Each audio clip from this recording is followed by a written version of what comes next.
Tensions in the Gulf region escalated again when Iran issued a stark warning to Kuwait, a small country strategically located between energy routes, military bases, and major power interests.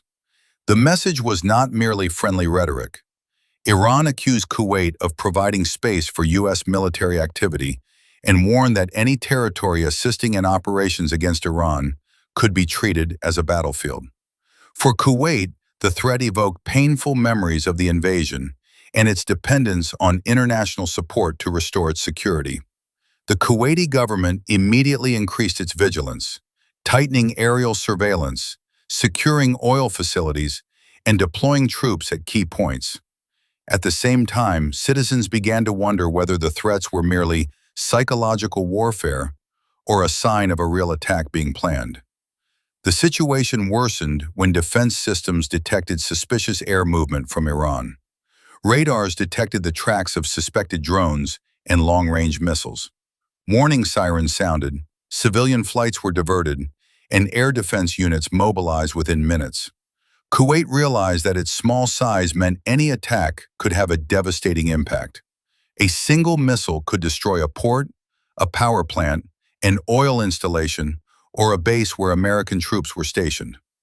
But Iran also knew that attacking Kuwait would risk confronting the military might of the United States and its allies directly. It's at this point that regional threats become high-stakes gambles that could trigger a much broader conflict. In this situation, minutes matter, as one wrong decision could open the door to war. As the aerial targets approached Kuwaiti territory, a joint defense network sprang into action. Ground radars, surveillance aircraft, warships, and interceptor systems exchanged data to determine their direction, speed, and likely targets. Some drones flew low to avoid detection, while missiles moved rapidly in patterns designed to confuse defenses. In such an environment, decisions had to be made in split seconds. Waiting too long meant giving enemy weapons a chance to reach their targets, but firing too quickly also risked misidentification. Kuwaiti and American forces finally took action. Interceptor missiles were launched, streaking through the night sky and pursuing incoming targets. Explosions could be seen in the distance as some of the threats were destroyed before reaching populated areas. But successfully intercepting the attack did not mean the danger was over.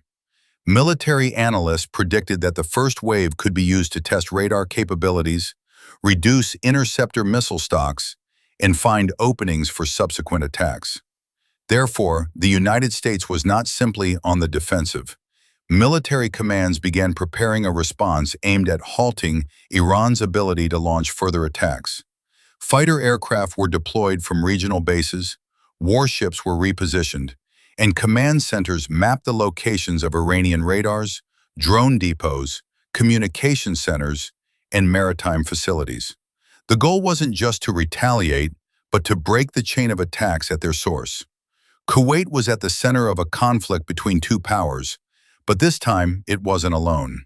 Behind the scenes, intelligence flowed in non-stop. Defense systems were strengthened, and every entry point into Kuwaiti territory was monitored.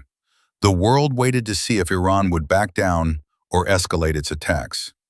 Tensions were at a fever pitch. The American response then shifted from a defensive phase to a measured offensive operation. The first targets were facilities believed to be instrumental in detecting, directing, and supporting attacks on Kuwait. Aircraft and warships launched precision weapons at coastal radars, operation centers, drone storage sites, and military communications networks. The attack was designed to be swift to prevent Iran from having enough time to relocate equipment or prepare a counterwave. Each target was monitored live on command center screens. Once the enemy's radar systems were weakened, subsequent aircraft would swoop in to hit additional facilities. The strategy was simple but high risk. Blind Iran's surveillance capabilities, disrupt communications between units, and then suppress the means of attacking the Gulf states.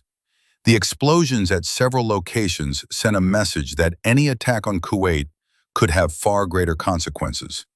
However, this operation did not immediately end the conflict.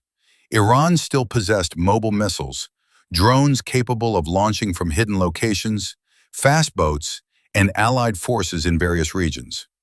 Even after the destruction of several facilities, new threats could emerge from elsewhere.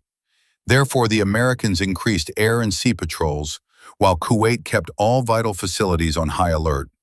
Ports were inspected, oil terminals protected, and flight paths continuously monitored. Meanwhile, regional leaders are beginning to open lines of communication to prevent miscalculation. They understand that a single strike that hits a city center or kills many civilians could turn a limited operation into an open war. Military force can destroy targets, but it cannot always control the political backlash that follows. All sides are bracing for a long night. Ultimately, this crisis demonstrated how quickly a threat can escalate into a real confrontation in a region teeming with military bases, trade routes, and global energy reserves. Iran sought to use pressure to warn countries that supported the United States, while Kuwait sought to defend its territory without being drawn further into war. America then demonstrated that an attack on its ally would not go unanswered. But behind the images of fighter jets, interceptor missiles, and massive explosions, a far more important question lurked. Can military force truly create security, or does it simply create a spiral of retaliation that becomes increasingly difficult to break? For Kuwait, security depended not only on the number of weapons available, but also on the ability to read threats, maintain relationships with allies, protect civilians, and prevent panic.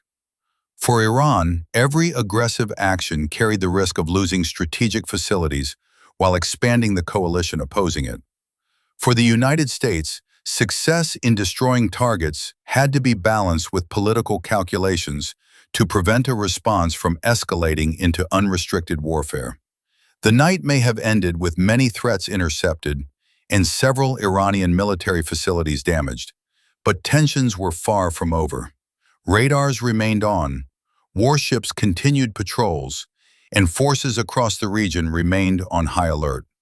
The world has witnessed that in the Middle East, one warning can trigger a missile launch, one attack can provoke a retaliation, and one small mistake can alter the regional balance. Therefore, true victory lies not only in stopping today's attack, but in preventing the next threat from ever being launched. Diplomacy is a race against time before the guns are fired again, while the world watches.